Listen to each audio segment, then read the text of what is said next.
Hello, everyone. Ran Alfasi here from Shooting It Raw. Welcome.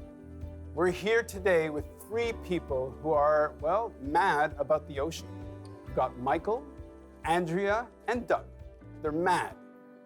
Now, we're spanning across both sides of the Pacific with Michael in Los Angeles and Doug and Andrea here with me in Hong Kong. They're mad about the ocean because they love it. They're excited, but they're also mad about what has been done to the ocean over the past decades, with many of the world not really being aware of how much we've been ruining this lifeline we have to our communities, to our environment. You might think that's not possible. You know, like if you live inland, thousands of kilometers away from the ocean, why is it important? But actually, the oceans provide 50% of the world's oxygen. They regulate the weather, provide food for billions. It's not about just being negative, but it's about doing something, about being empowered and motivated to get out there and to inspire others. And they are actually getting results. In a word, they're oceanized. The first person we're going to have on is Doug Woodring, founder and managing director of Ocean Recovery Alliance.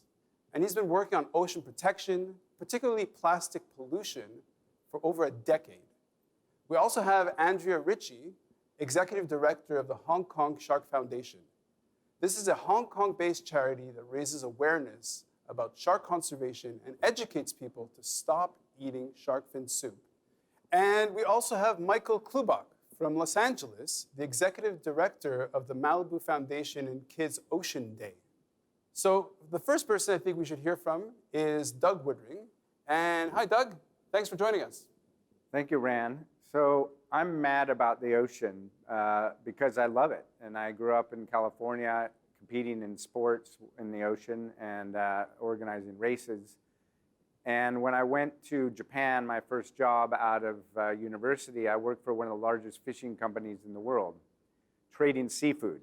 And what I found was that the amount of extraction of seafood from all different corners of the ocean to feed the consumers of our cities who want choices, who want health, who want a trend, was completely unsustainable. But most of us don't really realize what's happening.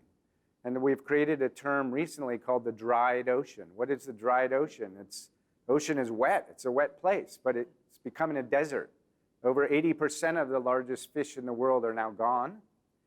There's now $35 billion of subsidies around the world feeding the fishing fleets with fuel, bigger boats, more technology. They're looking for less fish, smaller fish, fish in deeper waters farther away. And the fish don't even have time to rejuvenate because they're caught at too early of an age.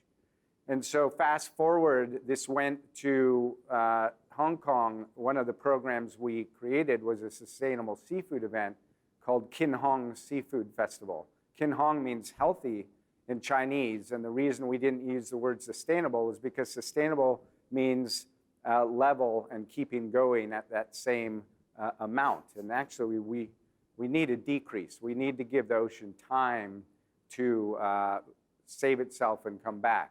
So in the first year, we had 30 restaurants for a month promoting their sustainable seafood. And a year and a half later, when we did the second event, we already had over 100 from 4 countries and 2 airlines. And it's just because press, social media, word of mouth, customers asking, is your seafood sustainable? And if the chef or the waitress doesn't know if it's sustainable, at least now they know people are thinking about it and watching. And that's where we can all make a difference, because we've crystallized this thinking that there's something out there that we need to be concerned about and slow down. And that's why I'm mad, but that was action that we took that I think has had a great impact. Yeah, I mean, I think the work that you do is so inspiring because it's so actionable and it really gets results. So what makes you mad, Andrea? Well, I'm mad about what's happening to the ocean, and in particular, what's happening to apex predators like sharks, who are being overfished to the point where now 1/3 of the shark species is near extinction. Over 100 million sharks are killed every year. That's almost 300,000 a day. and 50% of the global shark fin trade is imported through Hong Kong, making Hong Kong the shark fin trading capital of the world. I think it's important to point out here that this is a global shark crisis we are talking about. This is not just specific to Hong Kong or China or Asia. This second photo is another example of what makes me mad. Seemingly unquenchable appetite for the luxury good known as shark fin soup, a practice that adds to the dried ocean phenomenon and one that is clearly not sustainable. Sharks are in dangerous decline. Did you know that even though there are over 500 species of sharks, sadly only 10 are protected by law? The bottom line, together we have a rare opportunity to make a significant impact and save sharks on a global scale. And together, we can make a difference. And we also have Michael Klubach from Los Angeles, the executive director of the Malibu Foundation and Kids Ocean Day. Michael, are you there? I am here. So what makes you mad? Well, you know, I'm a guy who loves the beaches and ocean. And I was brought up in New England and surrounded by water and water activities. And I came to Los Angeles and I sailed my Hobie Cat off the beaches in Malibu. And my mad moment came in the late 80s when I saw trash on the beach and in the ocean. And I wanted to shout out about it. I wanted to do something about it. So I started beach cleanups and realized I couldn't do this all by myself. And I thought I could get some kids to help, you know, my big idea. And I created a school program that shows the kids all the happy animals, you know, leaping in the ocean, and then shows them the tangled ones in the trash. You can see in this slide, here's a whale that's entangled in the fishing nets. And as a matter of fact, it was so dangerous, the photographer almost lost their life on this picture, getting caught up in the nets. So I spoke and I shared for close to 30 years about my love being damaged. And the program has expanded to other cities in California and Hong Kong. Over 700,000 kids have been reached. So at Kids Ocean Day, this is what we're up to. We're up to empowering kids to save the earth by connecting them to the beaches and oceans. Thanks, Michael. That's fantastic. Picking up on that issue of sustainability, Andrea, you've focused on one group. So why don't you talk about sharks in particular? Well, we at Hong Kong Shark Foundation believe that planting the seeds of change in our youth is the key to avoiding the dried ocean disaster. And thus why we created the Shark Ambassador Education Program, to create leaders who seek solutions and create real change. By 2019, I had spoken to almost 11,000 students in over 45 schools, teaching kids about ocean and shark conservation and why we must say no to shark fin soup to save sharks. In this next photo, you will see a couple getting married. Today, companies and individuals can raise awareness about shark conservation by having socially responsible events. Having a shark-free event allows people to give back and take action at a grassroots level to make a difference. Thank you, Andrea.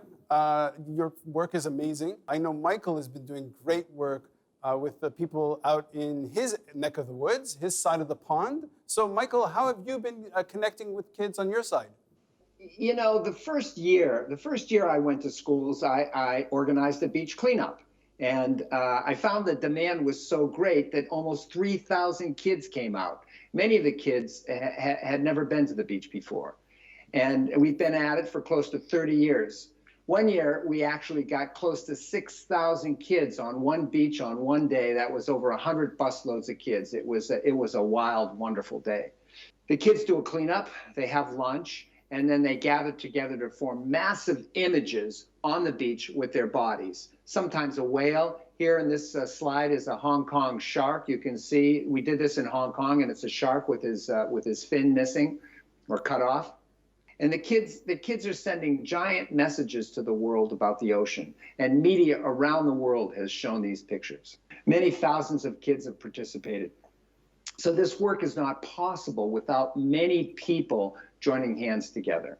Kids Ocean Day is about that first wow moment of pure joy when a kid who has never been to the beach before steps off the bus, falls in love, and thinks they can save the earth. You really can't put a value on that. It's priceless. Yes, it is priceless. I mean, how do you put value on something that's almost so ephemeral? Doug, what do you have to say about that? Well, we like doing big events. We have started the Water Rising and Water Falling Festival in Cambodia 3 years ago. I got mad about the plastic there because it was in the trees, literally, almost like Christmas ornaments. Because the Tonle Sap Lake rises and falls 6 meters every year, and each 6 months, the water either pulls the plastic out of the villages or pushes it back in. And what was amazing is we got the monks involved right at the very beginning. And after one of our first meetings, we had a monk in his orange robe up on the riverbank with a big bamboo pole picking some of the plastic out of the trees. The fishermen driving by would even stop and say, "What is going on? Why is this happening?" And so this curiosity we built into a festival. We didn't call it a cleanup, we call it a festival. So there's education, there's awareness about the water, being proud of your outdoors. And now we're working with fishermen, the village chiefs, the monks, now 30 villages. And the image that we have here is a fisherman had put up a boom or a net, and the monk is so happy to see that because now the monk can tell the people in his area, do not litter in that water, because once we've cleaned that out, now he's built trust, and the community is trusting that the NGO and the government is working together to keep that water clean, and they don't want to be the next one to throw a garbage bag in the water. And so the next challenge is, what do we do with this? Today they have nowhere to put it. They burn it or they dump it, and we're trying to bring a level of new technology. It doesn't have to be super high tech, but it's something to bring value to this material, which is waste. Of course, we want to reduce it, but we launched an event called Plasticity at the Rio Earth Summit in 2012. We've had it in 13 countries since then. A year ago, we had it in Bangkok with the United Nations Environment, 450 people. We've reached over 5,000 different companies, governments, innovators, entrepreneurs, associations, and we're really one of the only business events that focuses only on solutions and innovations for second life plastic, so it doesn't become waste. It gets reincarnated. That's what the monks love. And so when we can now bring all of these things together with an event, a community, education, and a solution, there's a 1 + 1 + 1 = 8 big bang factor that happens. And that's what we're all trying to do here. Myself, Andrea, Michael, we're bringing our team together to share this. And what we wanted to really do today was show that these little seeds of programs have become big, and they can become bigger, and we can replicate them and make more. So thank you for having us, Ran. My pleasure. The next big question is, what next? Like, how can people get involved? So we created Mad About the Ocean because we love it, and we're mad about it.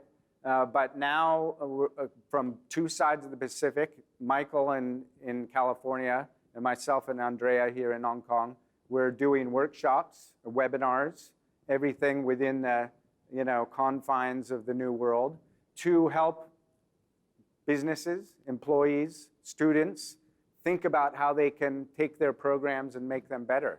We want you to become oceanized, and we want you to join our team, and together we can actually make really a big difference.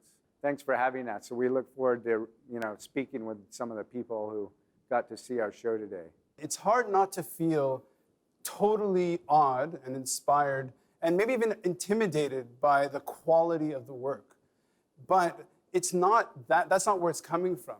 The kind of emotion and feeling that you get just from joining you and listening to you, at least I can speak for myself, is that it's inspiring. It kind of activates me. It kind of helps me to want to get out. So the next question is, of course, are you mad about the ocean? Do you want to make a difference? The great part is that you, your organization, your family, you can all be part of the solution. Wow, Doug. Well, you've got me definitely oceanized. You've got me motivated. Thank you very much, and I'll see you at the next ocean event.